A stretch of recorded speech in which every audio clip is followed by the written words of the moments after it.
Welcome everyone to episode 25 of Ty's Training Talking with my dad. This is the week of July 7th, 2025. I'm Ty, and here as always with my co-host and father, Tim Andrews, aka Mr. C, along with Theodosia the cat, if you're on our YouTube, if you've got the video there, for another look at training and life here in the midst of the giant Project Himalaya saga that continues into 2025 and 2026.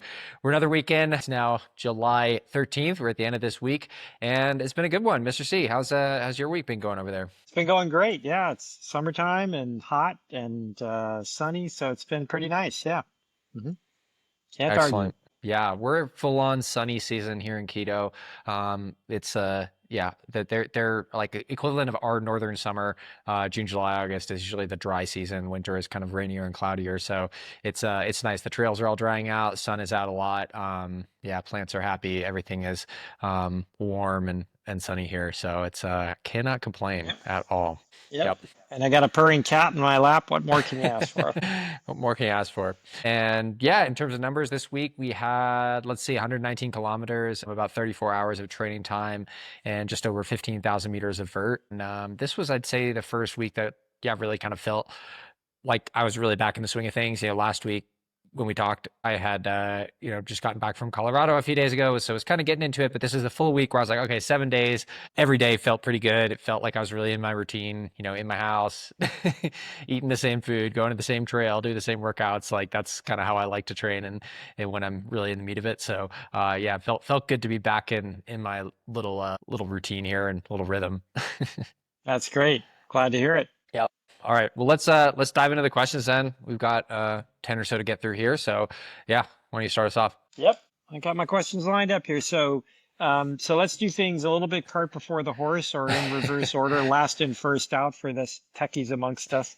Um, So tell us a little bit about what you did this morning. Just give us a brief overview, and then maybe later we can come back to it and talk a little more about it. And hopefully you'll still be awake by then, given what you did do. Yeah.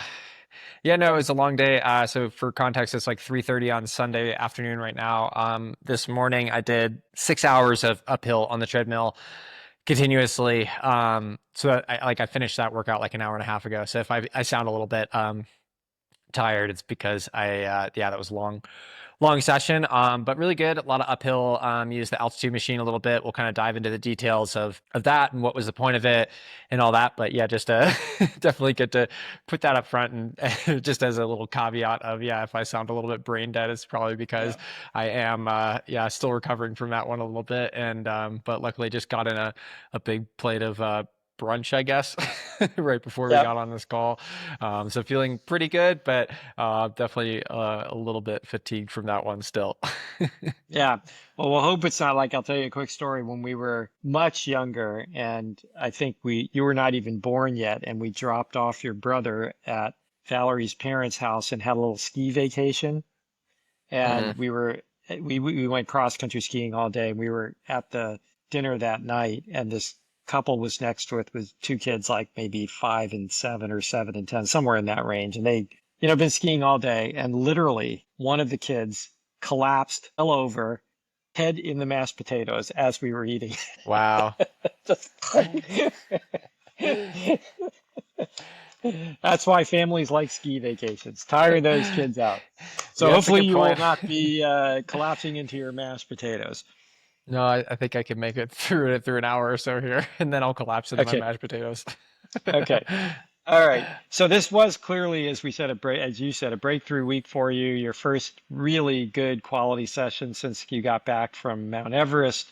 So how did it feel to sort of get back into the monk routine, and get back into this really structured training? And how nervous were you about where your fitness would be when you first started this week? I'll start with the last question. I mean, I was definitely pretty anxious. I'd say in like mid to late June that I just felt like things weren't really clicking and I didn't really feel that good in training and didn't feel like I was starting off in a good spot. And even just mentally, I felt like I wasn't really enjoying it and the motivation wasn't quite where I wanted it to be. So I was not feeling fantastic. We talked a couple weeks ago. I kind of had that, right after I cracked my rib, I was like, oh man, this sucks. And like, just kind of took a hard reset, went to Colorado for that trip with Sportiva. And the whole goal was to really use that as a big reset and just enjoy running, not stress out about training while I was there, but just have fun, run with other people, see some cool places, and then come back to keto feeling really hungry for training, like feeling healthy, all those things. And I think that worked really well. I had a really good trip there, and I did come back feeling really good. And you know, that week, the last time we talked, that went pretty well. Like I felt like I got back here and I was pretty much firing on almost all cylinders. And this week, has been, I'd say, even a step beyond that of, there's no tremendous fireworks or anything, but it's really been just solid. And that's where I wanted to be, is okay, everything just feels kind of as it should. I have a really good sense of how my body should feel at certain times of the season and on certain workouts, and even on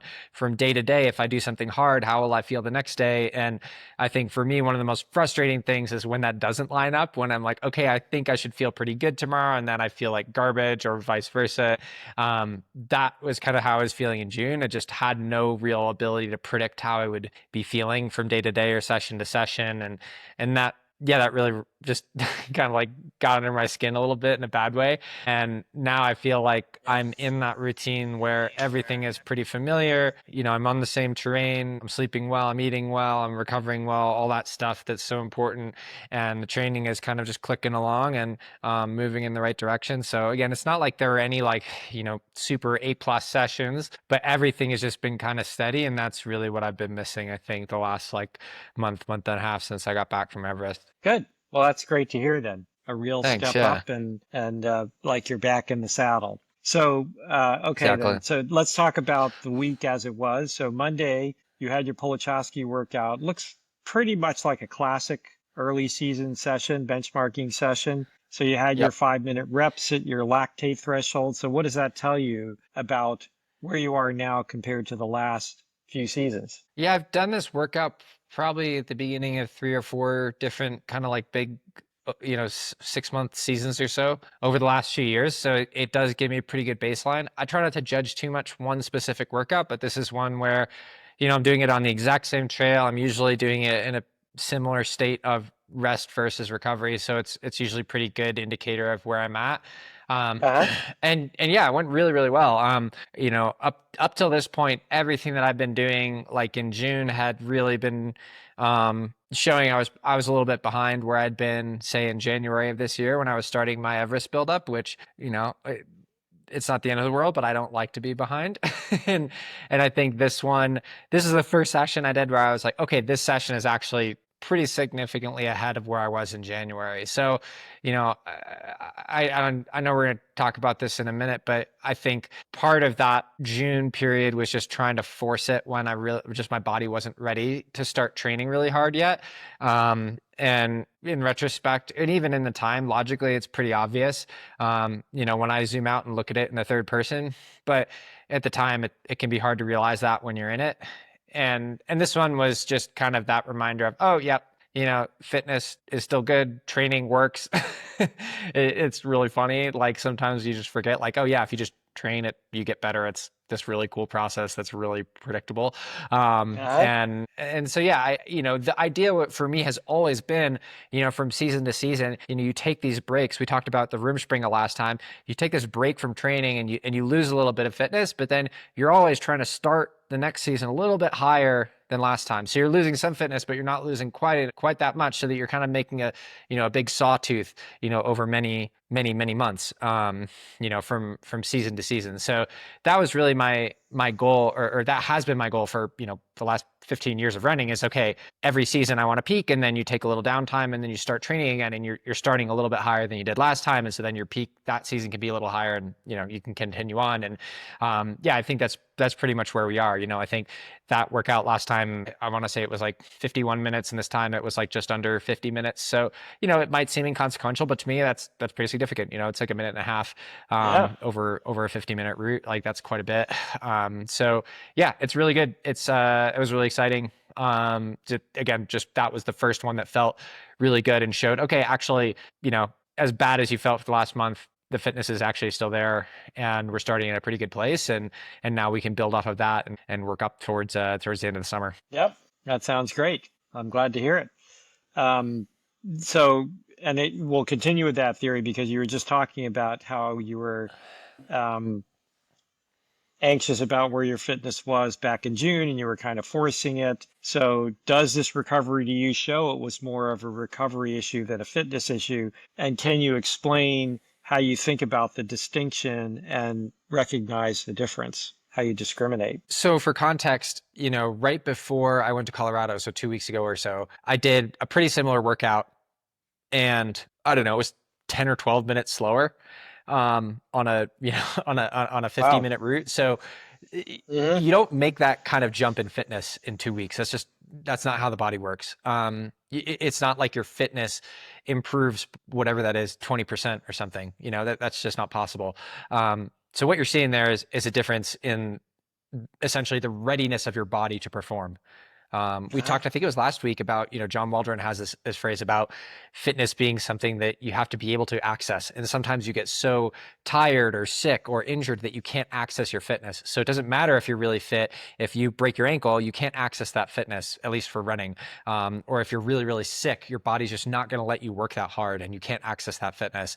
And sometimes that happens just from overtraining or from needing, that kind of macro level recovery between seasons, which again, like I was saying in the last question, I think that's really what I was dealing with in June, where it felt like I just wasn't quite ready. That May and even April and even all the way back to January, that whole block was so intense and so focused that I think I really just needed a little bit more time to rest before I started kind of pushing the training. And I just came in a little bit too early. And really, my body was just saying, no, no, no, no, no. Like, we're just not ready to do this now. You're not ready. And I Hmm. wasn't listening to it. I was seeing it as, oh my gosh, I'm not fit. And now I'm panicking. And now I'm trying to do more training, which is the opposite of what the body really wants. It's giving you the opposite signal. It's saying, hey, I'm not ready for training.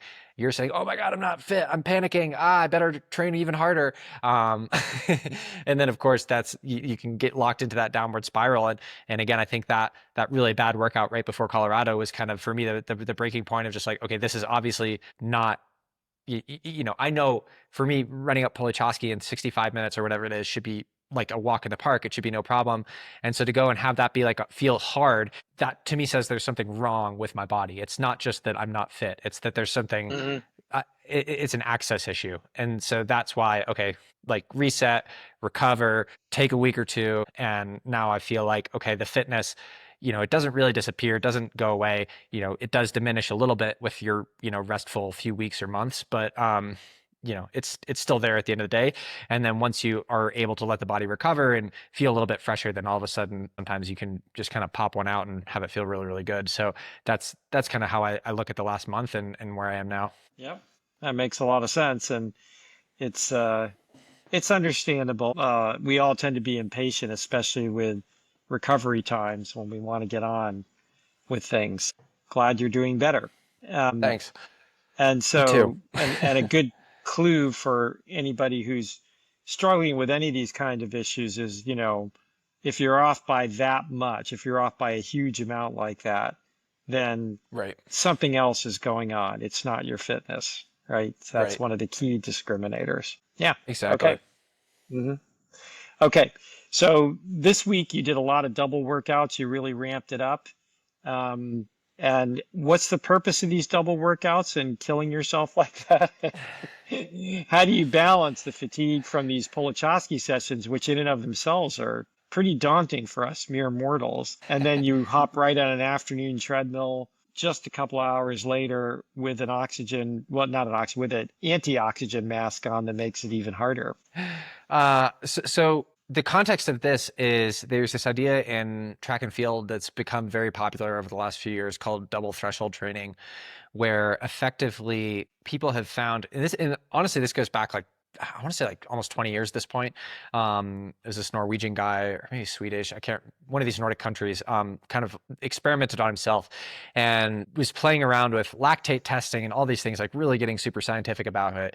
And he found that training basically right around your lactate threshold, which for context, your lactate is a byproduct of intense exercise. And as you exercise, your body produces lactate. As you exercise at a higher intensity, it produces more. And so your lactate threshold is the is the threshold, is the line where you start producing more lactate than your body can clear. So you start netting up lactate, which is, if you think about that burning sensation in your legs, if you try to sprint an all out, 400 meters on the track, at the end of that, that's, generally that's the sensation that you're dealing with, is buildup of lactate in the blood. And so if you train right around that lactate threshold, which for most people is usually around the race pace for a race that's going to last about an hour. So for an elite male runner, that's maybe a half marathon pace. Or for an amateur, it might be more like 10K pace or 15K pace. But anyways, it's about 1 hour race pace, and it's often referred to as tempo pace as well in running. And the idea is that this guy, and I believe is his name, found is you could really stack these workouts on top of each other and do quite a bit more volume than most people were doing without breaking down. But the body responded to it much better than, for example, really high intensity training like VO2 max. So he found that, especially for running, doing these double sessions where you would do, say, some longer intervals in the morning, a short rest, and then you could do the longer intervals in the afternoon, almost like this little like hack of training where, if you kept the rest between the two sessions short enough, then you actually didn't stiffen up and didn't get the kind of like delayed onset muscle soreness that you get from a really hard interval session before you went and did that second session. So you kind of sneak it in before you got too sore, and you're basically able to do more volume for the same amount of time, essentially, in a single day. And this is a guy who was really, really successful, and now you're seeing it in track and field all the time. Some of the best runners in the world, everyone from milers to marathoners, are using this. And for me, kind of adapting that into mountain and ultra stuff, I found it's a really good way. My body's always responded really well to kind of higher volume and more like tempo-based training versus really high intensity intervals anyways. And so this is kind of my interpretation of that is, okay, I'll go out on the Polichowski and do some really steep stuff in the morning, and then come back and do something that's usually a little bit more up tempo just a few hours later in the afternoon. But that's the idea with that short rest is it actually feels better to do it. I've found personally, within a couple of hours versus like, say, going at 6 o'clock in the morning and 5 o'clock in the afternoon. I find by 5 p.m., oftentimes you're getting pretty stiff, you're getting pretty sore from that morning session. But if you kind of sneak it all in, like almost like it's just one big session with a short break of a couple hours in the middle where you eat a little bit and rehydrate and stuff, that tends to feel a lot better. So that's the idea there. It's definitely like those days are really, really long. I'm leaving my house at like 5:30 in the morning, and then I come back for like 2 hours, and then I like get back from the gym and it's like 4 o'clock or something. So they're long days because I'll usually stack a lift and then a bike after that as well. So these are like, I tell my friends, I'm like, yeah, this is my exercising all day. Like, I don't try and hang out with me today. I'm just like literally training all day. But I find them to be really, really effective. And I think it's a good way to get a good bang for your buck in terms of the amount of quality that you can get in while still letting the body recover pretty well, kind of stacking those really big days and then, pretty chill days in between where you're letting the body recover. Okay. That makes a lot of sense. Yeah, I think there's a lot that's been discovered in fitness over the last couple of decades that is counter to the earlier stuff, which none of which was really scientific anyway, of how much rest you needed between sessions and the optimal ways to train. So yeah, very interesting. Yep. Okay. So Thursday's session I thought was particularly interesting. And I'm going to consult my notes here because I want to get this right because there's a lot of numbers. So you did a 6-4-2 minute fartlek morning. And then afternoon intervals, you did 45, 75, 60, 60, 75, 45, all seconds there. Yeah. So what's the purpose of hitting all these different intervals in the same day? Part of it was I honestly just kind of wanted to do something that wasn't exactly the same as what I did, 6 months ago. I think there is value in those benchmarks, but also sometimes it's nice to have it be just a little bit different so that you're not necessarily exactly comparing apples to apples, especially like right now when it's early season. And to me, I just don't think it matters that much. And it's still easy to kind of get in your own head. And it's also just, mixing things up, I think can be nice versus just doing the same exact thing over and over again, the same amount of minutes or whatever it is. So yeah, I think I personally like having those kind of like descending intervals where it gets, you have a longer interval and then they get shorter, like in the morning on Polychosky, because you kind of get to work into it. That's nice. And then in the afternoon, it's almost the opposite. The intervals got longer and the rest got shorter. And the idea there is really, okay, you're almost doing the opposite. You're kind of easing into the workout, and the afternoon often, like we just said in the previous one, you've already done a hard workout, so maybe you're a little bit tired. You really want to be gentle in those first few reps. Don't like strain yourself getting into it. For example, like going from 45 seconds on, 75 seconds off, that's pretty easy. You're only running for 45 seconds, and then you have, almost 2x recovery. And then by the end, you're doing 75 seconds, 45 seconds off. It's the opposite, right? You're doing almost 2-to-1 work to recovery. Yeah. So it gets quite a bit harder, but because it's gradual, it never feels that hard, if that makes sense. It's Yep. it's it's a way of kind of like almost tricking yourself into it, and kind of getting into it gently. So yeah, maybe little mental tricks, maybe just kind of like keeping it engaging. But I think it's just, at the end of the day, the thing that I look at is like the average. So it's like, okay, well, the average of the morning session was basically 4-minute intervals, because that's the middle, and the average of the afternoon was 60-60, because that was, the middle interval, right? So it all averages out to that. So it's like I could have done the whole workout as just 4 minutes on, 1 minute off in the morning, and 1 minute on, 1 minute off in the afternoon. But I think it's more fun sometimes to kind of mix it up. And yeah, training, it's got to be fun. It's got to be engaging, or else Yeah. Yeah. you're not going Especially to do when it. you're doing so much of it, and it's at such lengths, so much time at it. It's probably Yeah, good to break it up a little bit. Yeah, absolutely. exactly. Okay, cool. So another good piece of advice in general is if you're getting bored with your training, mix it up a little Mix it bit. up a little. Yeah. Yeah. hmm Yep. Okay, so fueling, is a constant source of interest and sometimes difficulty and challenge, actually probably mostly challenging because whether you're running a long race in a trail or on the road or climbing some huge mountain, um, it's a long effort, many, many, many hours.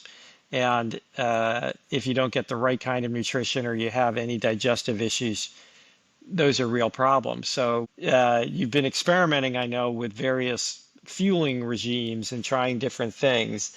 And so you noted that in your notes this week. You did 320 calories Thursday morning, 300 calories for the afternoon session. So how are you thinking about race day nutrition as you're doing these sessions? I think there's more and more anecdotal evidence that the gut can be trained just like the body, and that's something that I've anecdotally seen in other elite athletes that I know and follow, in trail running and mountaineering, just in regular marathon running.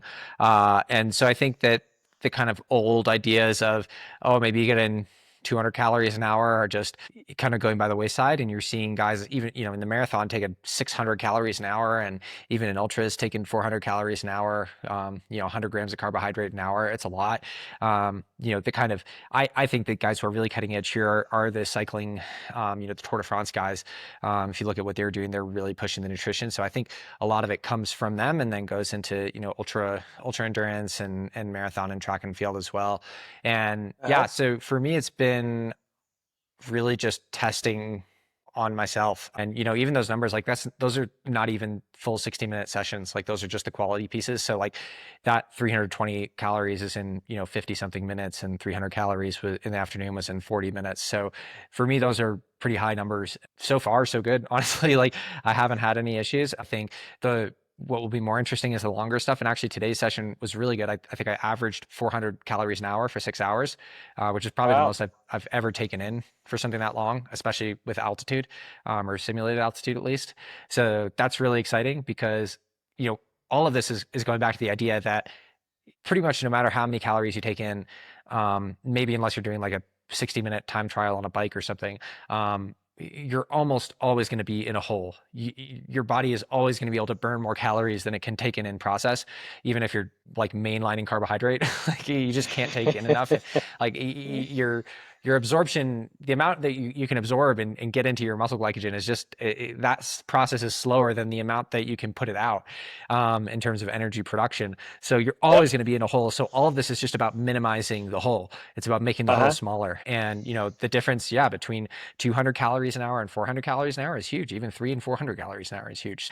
It's something that I've been working on a lot. Yeah, even this morning, and we'll talk about that when we talk about today's workout, but that was a big part of today and some of the other slightly longer sessions that I have planned over Yeah. the next couple of months is really just Yeah. practicing fueling and practicing with different sources of fuel, whether it's like pure sports drink and sports gels, but also kind of real food, quote unquote, and, you know, slightly different macros of some fat, some carbohydrate, but really mostly carbohydrate. And, but really looking at different sources so that you're not getting that fatigue of, you know, the same gel for 20 hours or whatever it was like I had on Everest, because that's not sustainable, I think, for something quite that long.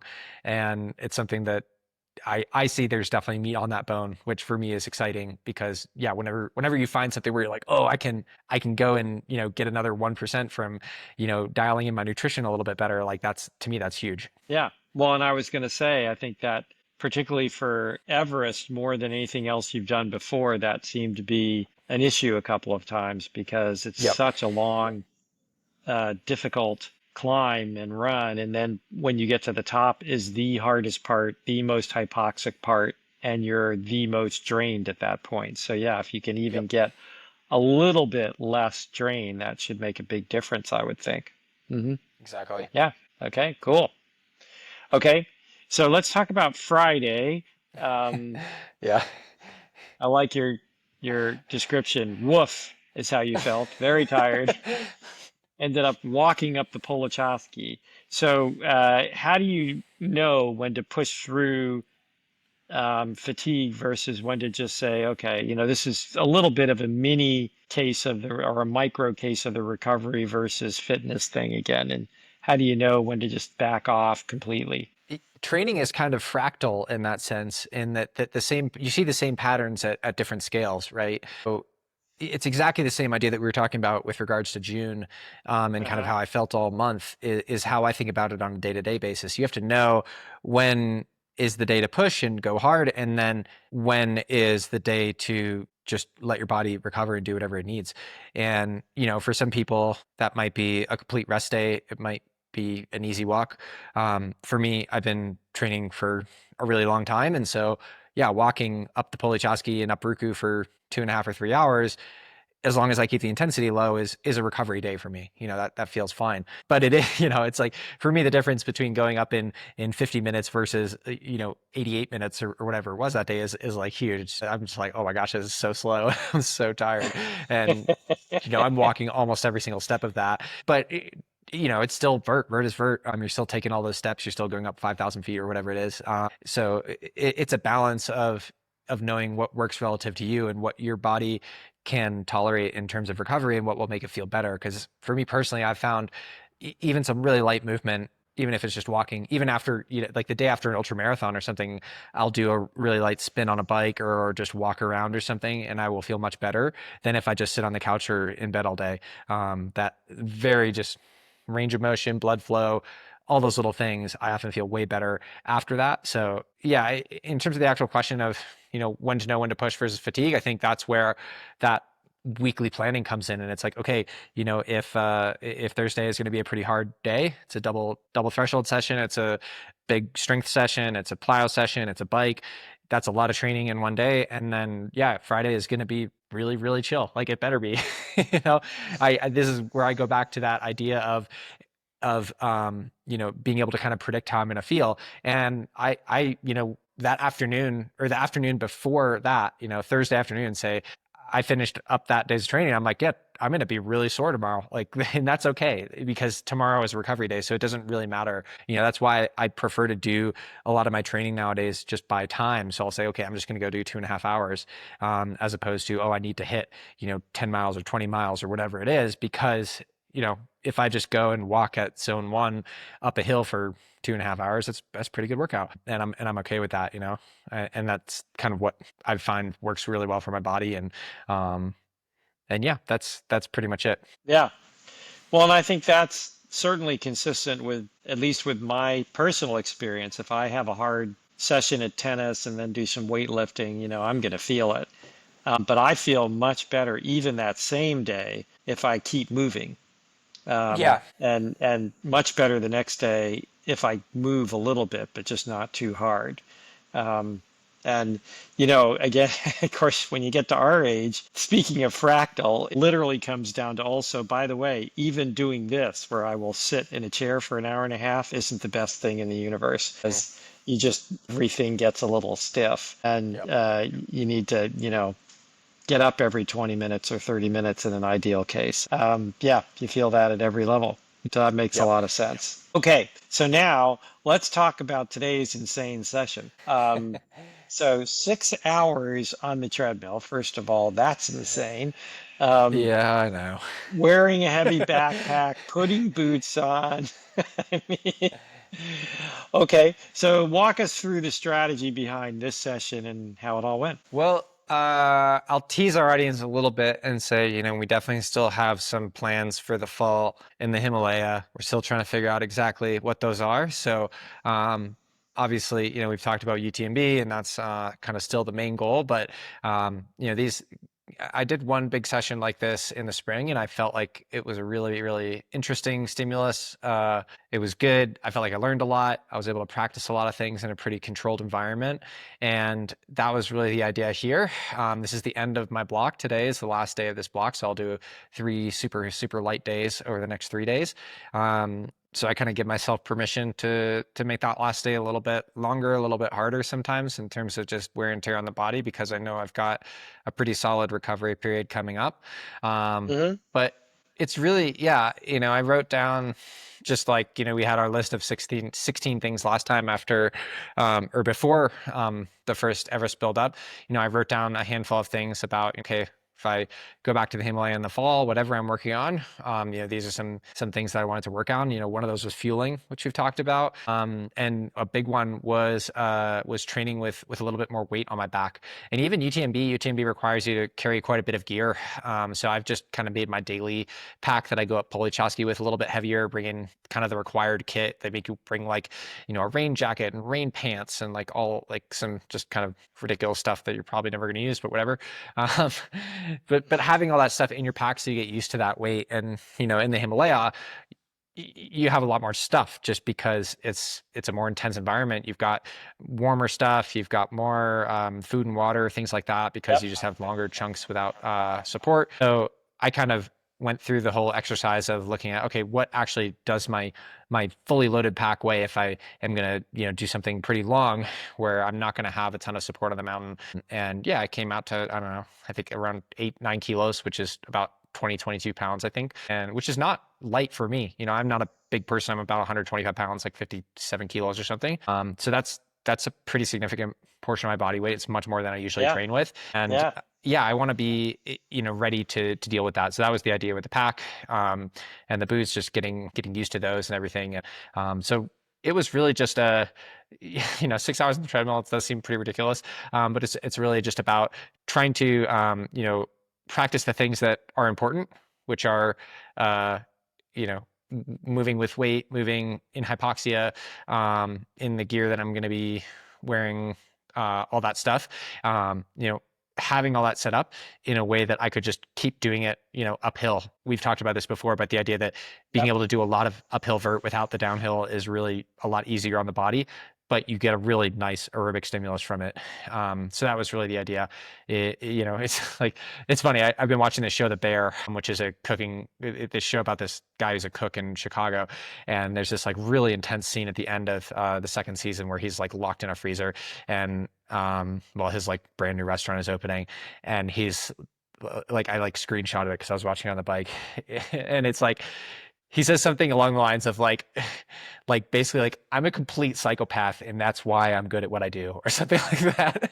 And I was like, I kind of relate to that, like especially today. It's like, this is like such an outrageous thing to do, and like no one else would do this, but like also I feel like maybe this is why I'm not terrible at what I try to do, is because like, yeah, I'm willing to just go and sit in the basement of my building on the treadmill for 6 hours, like in mountaineering boots and with a mask on and all this stuff, and just because because like I think that's the best possible training setup for me right now. And is it fun? Not really. Like it's like I also think that's not a terrible thing. I think it's actually pretty good mental training because realistically, when you're climbing on a really big mountain, at least 50, if not 80% of it is going to be in the dark. And all you're going to see is a tiny circle of your headlamp in the snow.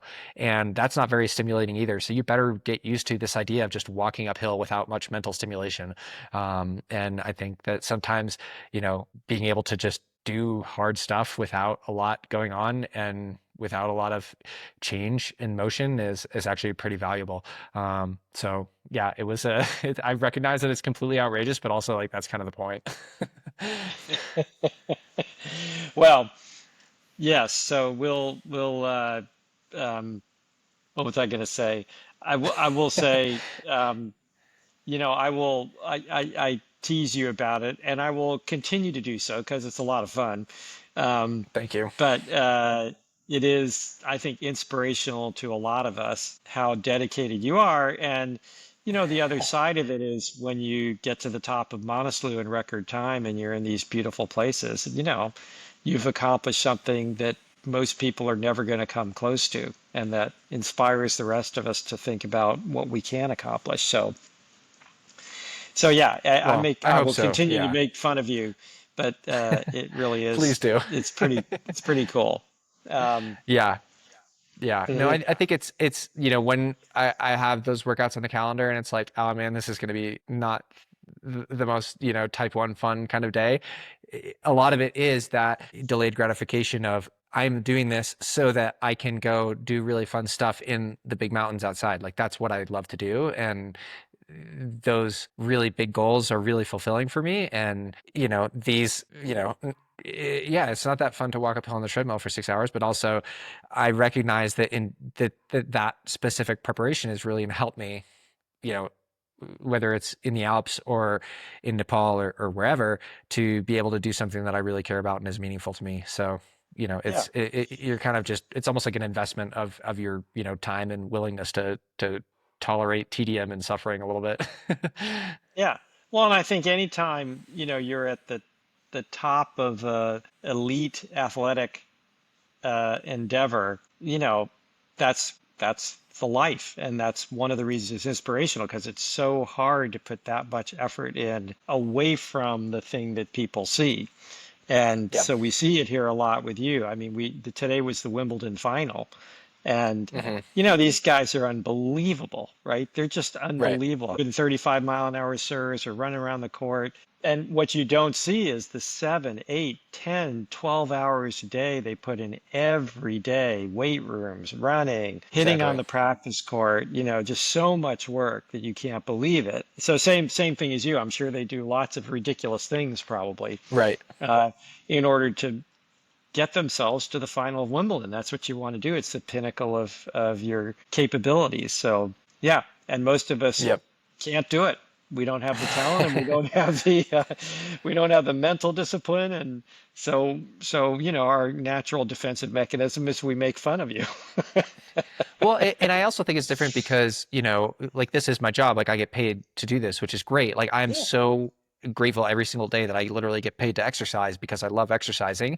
And also, I treat it like a job in the sense that, every job that everyone has ever had is going to have parts of it that are fun and parts of it that are really tedious and boring and that you don't love to do. And so I view it the same way. It's like if I'm doing my little tiny ankle movement PT exercises, it's like those aren't super engaging or stimulating or fun, or walking on the treadmill for 6 hours is not that fun, but it's like, okay, this is part of my job and I have to right, do this so that I can be successful in, what I actually care about, which is the end product, the competitions and FKTs and the big adventures and all this stuff that I love to do. And yeah, I see it the same way. And I've never really understood, I think running is one where there is kind of like a gray area between sometimes amateurs and professionals where you have really really dedicated amateurs who are just as good as kind of the low end professionals, and there's no like NBA or there's no Wimbledon of running, really. I guess there's the Olympics. You know, there's no obvious delineation sometimes between who's a professional and who's like a lightly sponsored amateur or something. And Uh-huh. so I do feel like, especially in running, you have this attitude of like, oh, well, running is supposed to be fun and it's all chill, and especially ultra running and trail running, oh, we're just here having a good time. But it's also, okay, this is a competitive sport and it's a career. And, you know, for me, I take that part really seriously, and I take the preparation really seriously. You know, Yeah. it's like you said, you know, the tennis player hitting 1,000 serves in the morning, you don't see that. Or, you know, the basketball player that's shooting free throws for 2 hours after every game, you don't see that. That part's not, maybe not necessarily the most engaging and fun for these people, but it's part of what they do because that's their job, and that's what makes them good at what they do, you know? Yeah, absolutely. Hmm. Yep. Okay. So first of all, congratulations on completing your block. Oh, thanks. Um, and looking back at this week as the end of this first block, what did you learn about your current fitness and what do you need to focus on as you move into the next block? I think we talked about what I've learned at this point. I mean, I think my fitness is pretty good. I'm happy with who I am. If anything, I think I'm maybe even a little bit ahead of where I was in January, which is great. And in terms of going forward, looking at the next 3 weeks, I'd say I really just want to focus on the day to day, like consistency. I don't have any really intense workouts planned. It's really just the kind of B pluses that we've talked about every single day, or at least, you know, those days that matter, the 2 or 3 days of quality every week, and then treating those recovery days as true recovery days, and just really feeling like I'm in that rhythm and enjoying the process, and just every single day is checking the box of what it is supposed to accomplish, whether that is a super easy recovery day, like walking up the Polichasky, or kind of a moderate day where I'm running up it, or whether it's a pretty hard, you know, double T day or something like that. But knowing what all those days are, and then just, you know, having that, you know, passing grade, like not looking for fireworks in this block, just really consistent, injury-free, healthy training. That's what I'm looking for. And I know if I do that, then, you know, in another 2 months, I'll be feeling really, really good. Okay. Anything else you want to add then? No, I think that's it. It's been a really good week, and I'm excited to recover for a couple days and then get back into it. Should be fun. All right. Excellent. All right. Well, we'll cut there and come back for our cool down. Okay, and action on the cool down. So today, given that we've had a lot of discussion about recovery and things like that, we're going to talk about the art of recovery as our cool down topic. So let's talk first about what recovery is. You've mentioned before, recovery isn't just about sleep and nutrition, though those are obviously foundational elements. But what are the less obvious aspects of recovery that you've learned to prioritize, and how did you discover them and their importance? I'd say the biggest thing that people don't incorporate as they're kind of getting into sport is the idea of kind of day-to-day periodization. And what I mean by that is, if you look at you know, the highest level athletes, when they're preparing for, you know, in a big preparatory phase, you see really big differences in intensity from day to day. And you see basically entire days or even multiple days that are really just about recovery. And then you see 1, 2, 3 days a week that are really, really intense. So the kind of delta between the hard days and the easy days gets bigger and bigger. And I'm mostly speaking about endurance sport. But even if you look at, say, rock climbers, or, you know, other power sports, weightlifting, I think skill sports are probably a little bit different, because you just have so many different things that you can be doing. But certainly in power and speed sports, endurance sports, you almost always have this really intense day-to-day periodization. And so you're practicing recovery in the way that you structure your week and train. So obviously sleep, nutrition, things like that are so critical. But I think just as important is the idea of setting your week up so that you have days that are a little bit more focused and days that are really a little bit more about recovery. And if you're a beginner athlete, that might be a day of complete rest, or just, you know, light activity, walking, whatever that is. Maybe you're cross training or doing a different sport entirely. Or if you're, an elite athlete, that's just, maybe a slightly lower volume day, a much lower intensity day, things like that. But that idea of periodizing training on a day-to-day level, I think is something that, like I remember way back when I was like a teenager, it's like, okay, running, you just go run every day, right? Like, why do we even need a coach? You just go run. It doesn't seem that complicated. And it's like the more you learn about it, it's one of those like Dunning-Kruger curves where actually there's there's a lot of like science and logic that goes into how you structure even a single week. And so I think if the biggest difference, obviously the intensity will be different, but in terms of structure, when you look at someone who's just getting started with running versus someone who's maybe been running competitively for a decade or so, is that periodization from day to day, and you're going to see really big spikes in intensity, and then really really big troughs of intensity following that. I remember when I went to Ethiopia like in 2015, and to this place called Bakoji, which is called like the town of runners, and just unbelievable talent pool there and huge training groups. And one of the things I was amazed by is just how slow these guys run on their recovery runs. They were running like 10-minute mile pace, and these are like, you know, guys who are capable of running well under 2:10 in the marathon.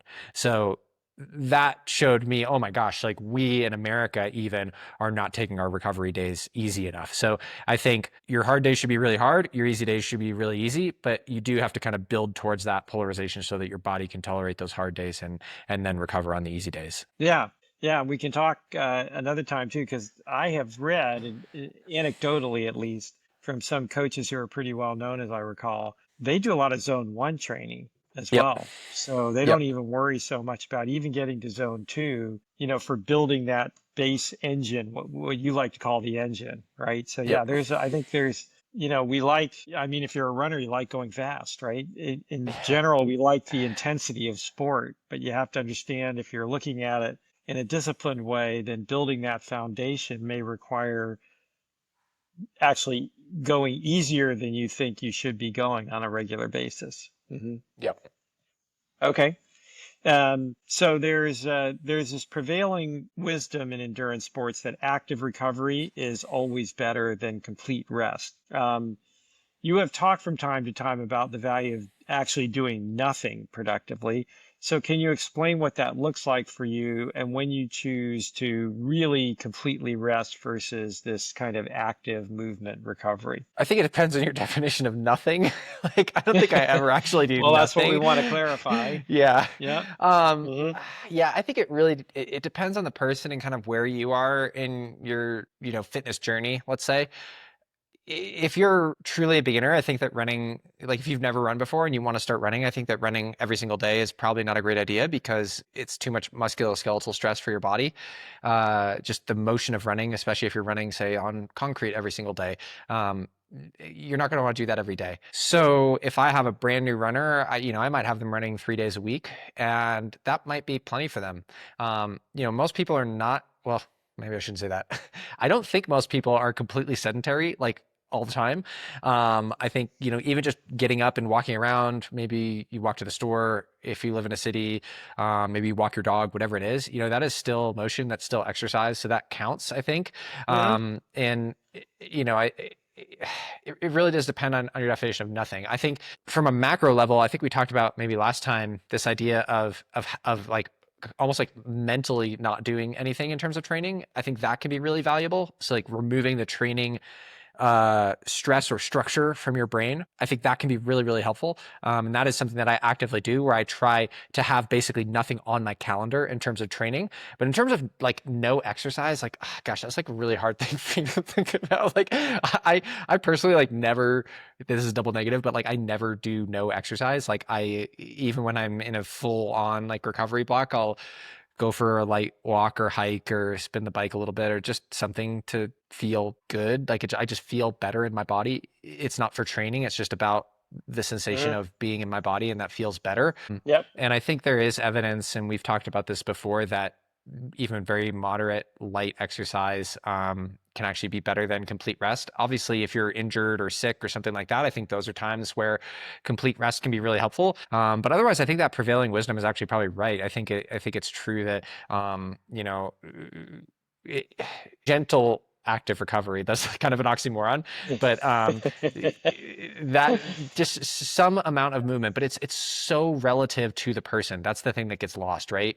What's active recovery, and really gentle active recovery to me is so different than what it might be for you, or for a random person off the street. So that's where I think you really need to personalize it to the individual. And maybe for some people that is basically just sitting on the couch and walking the dog for 15 minutes or something. Maybe that's their active recovery day.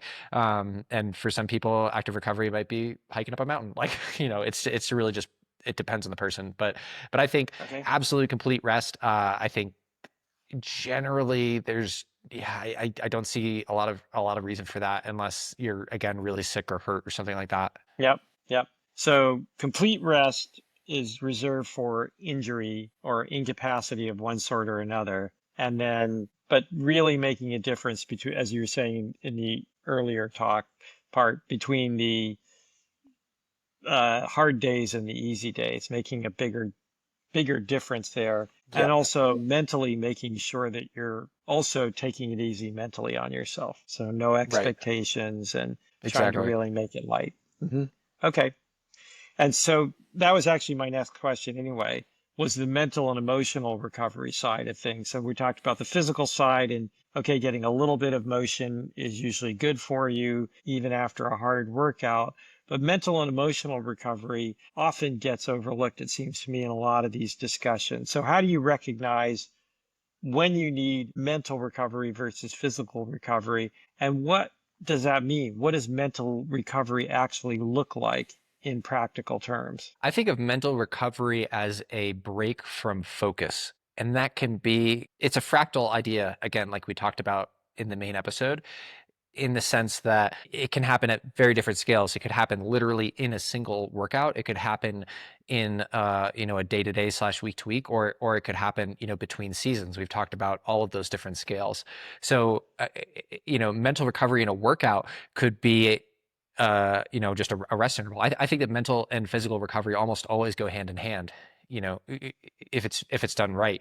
Um, you know, Looking at a workout like I did this week, for example, anytime you're doing intervals and you have those breaks between hard repetitions, that's an opportunity to both physically and mentally relax, right? You're letting your heart Yeah. rate come down, you're letting your body temperature lower a little bit, whatever it is. And you're also just literally relaxing. It takes a lot of focus to work hard in the moment, right? To push up to, zone 4, zone 5, whatever really hard intensities that we want to talk about. That's really hard, and it requires a lot of mental focus. And so just backing off of that is giving your brain a bit of a relaxation period as well. And then on a week to week and month to month level, last episode we talked about kind of transition periods and like this idea of Rumspringa and like taking a break from training. I think that's a really important one from like the really big zoomed out view. Is not only do we have that focus when we're in the interval, but even just for day to day and week to week, it takes a lot of focus to just go and do all of that training every single day. Whether you're an amateur training for a marathon, or whether it's me training for Everest or UTMB or whatever it is, it takes a lot of focus to just get out of bed and do. For me, at least as a professional athlete, like my whole day is built around training. So it's like what I'm eating, when I'm going to bed, how much caffeine I'm having, what time I'm going to work out. Like all these things are related to my training. And so I'm thinking about these things all the time. Basically every hour that I'm awake, I'm thinking about training and fitness.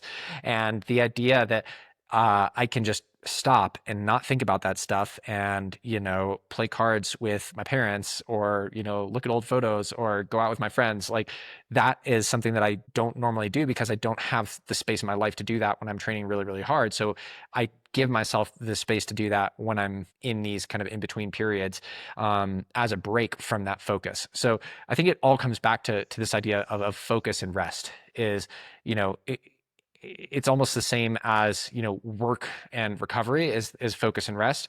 In like the physical sense, we have work where we go and work hard, and then we have rest where we do some active recovery or sleep or whatever it is. And on the same side, on the emotional and mental side, we have focus, which is when we're working really hard, we have to be focused on doing that.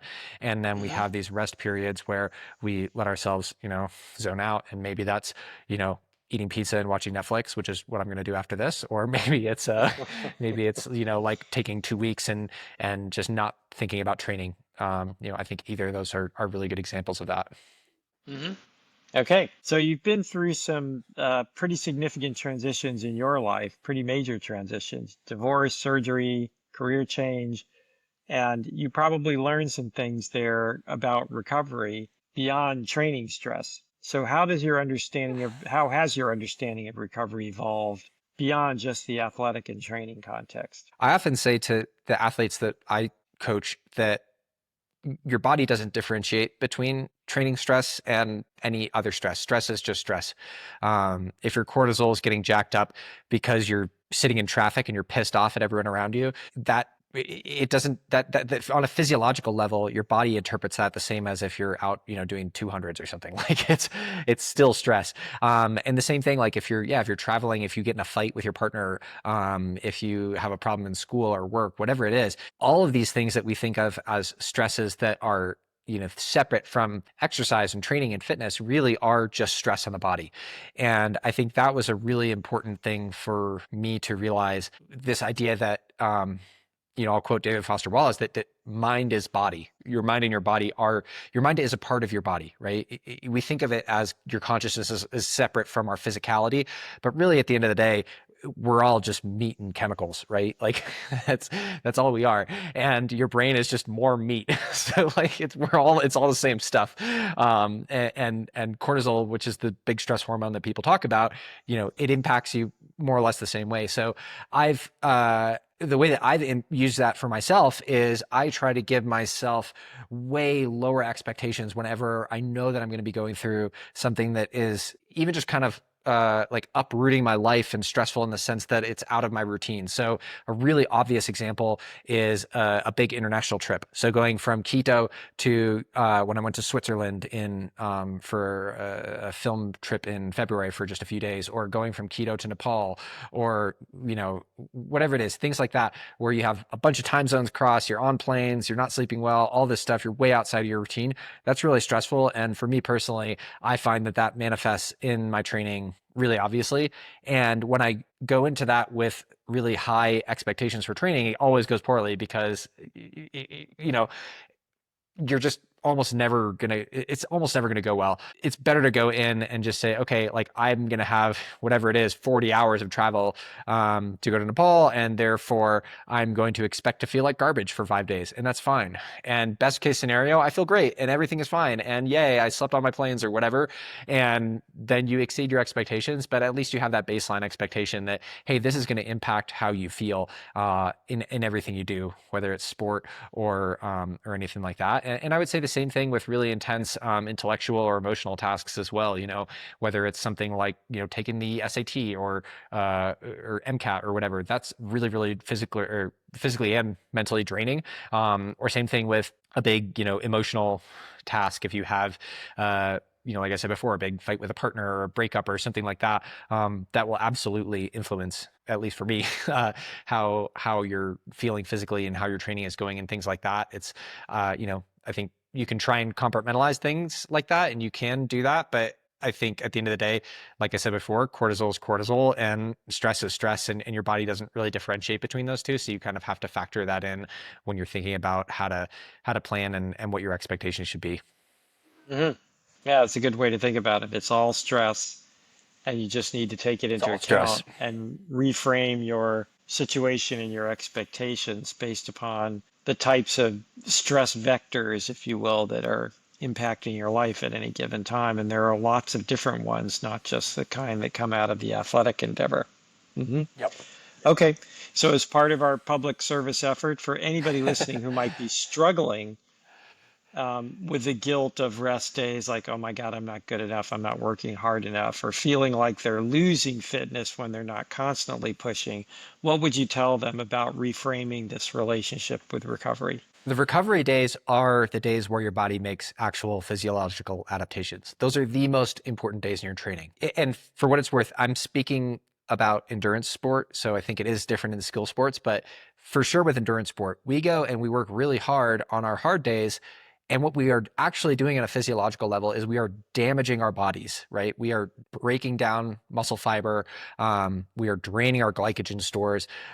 We are hurting ourselves effectively. And then our bodies are anti-fragile. They recover better than when we started. And if you don't have the recovery period and you don't let your body do the rebuilding and the anti-fragile part where it comes back stronger, then there's no point. You're just hurting yourself and you're going to get into a hole. So, the recovery days are actually, if anything, the most important days of your training, because that's where the actual physiological adaptations happen.